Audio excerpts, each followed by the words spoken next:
भारत की राजनीति में कई ऐसे नेता हुए जिनके कद से ज्यादा उनकी परछाई बड़ी थी, लेकिन अफसोस वक्त ने उन्हें वो सम्मान नहीं दिया जिसके वो असली हकदार थे।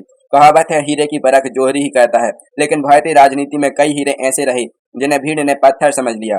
लाल बहादुर शास्त्री, छोटे कद के इस नेता ने दुनिया को दिखा दिया था कि नदी की गहराई शोर नहीं कहती। 1965 की लड़ाई में उनका जय जवान जय किसान सिर्फ नारा नहीं, देश की सांस बन गया। मगर आज उनकी चर्चा उतनी नहीं होती जितनी होनी चाहिए। पीवी नरसिम्हा राव, वो आदमी जिसने डूबती अर्थव्यवस्था को किनारे लगाया। कहते हैं, जब घर में आग लगी हो तो पानी लाने वाले का नाम याद नहीं रखा जाता।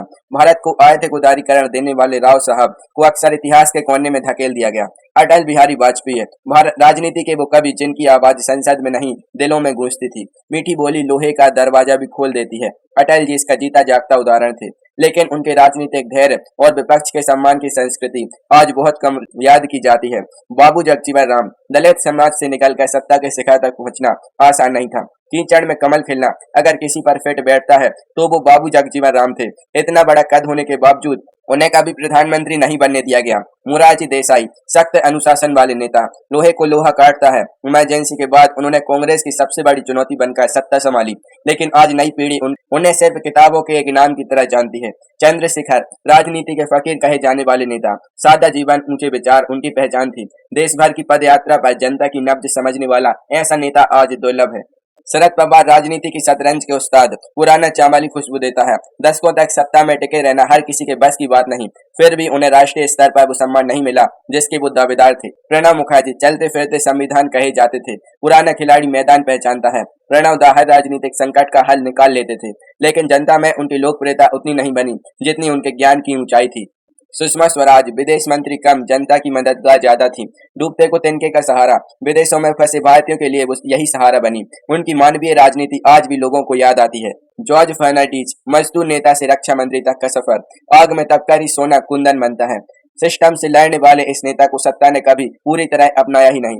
नीतीश कुमार, बिहार की राजनीति में विकास का चेहरा, जहां चाह वहां राह। टूटे सिस्टम वाले बिहार को सड़क और बिजली देने का श्रेय इन्हें जाता है, लेकिन राष्ट्रीय राजनीति में उनकी छवि हमेशा गठबंधन की राजनीति तक सीमित रही। कर्पूरी ठाकुर, गरीबों के मसीहा, खाली बर्तन ज्यादा बचते हैं लेकिन भरे हुए शांत रहते हैं। कर्पूरी ठाकुर बिना दिखावे के सामाजिक न्याय की लड़ाई लड़ते रहे।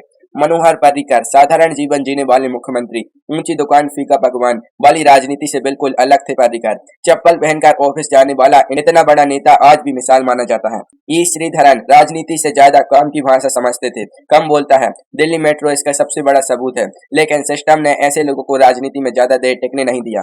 अरुण जेटली, बिना चुनाव जीते भी सत्ता के सबसे प्रभावशाली चेहरों में रहे। कलम तलवार से ज्यादा ताकतवर होती है। जेटली जी की वकालत और भाषण इसका उदाहरण थे। माधवराव सिंधिया, शाही परिवार से होने के बावजूद जनता के नेता बने। नाम बड़ा नहीं, काम बड़ा होता है। उनकी असमय मौत ने भारतीय राजनीति का बड़ा चेहरा छीन लिया। हेमवती नंदन बहुगुणा, उत्तर प्रदेश की राजनीति के चाणक्य, एक मछली पूरे तालाब का पानी बदल सकती है। उनकी रणनीति और पकड़ का मुकाबला करना आसान नहीं था। बिजू पटनायक, नेता ही नहीं साहसी पायलट भी थे। जान है तो जहान है। इंडोनेशिया के नेताओं को बचाने का उनका मिशन आज भी इतिहास में दर्ज है। के कामराज, बिना पढ़े लिखे भी शिक्षा क्रांति ला दी। दिया खुद जलकर दूसरों को रोशनी देता है। मिड डे मील योजना जैसे फैसलों ने लाखों बच्चों की जिंदगी बदली। यशवंत राव चौहान, महाराष्ट्र की राजनीति के मजबूत स्तंभ। पुरानी जड़ें ही पेड़ को मजबूती देती हैं, लेकिन आज उनका नाम नई पीढ़ी बहुत कम जानती है।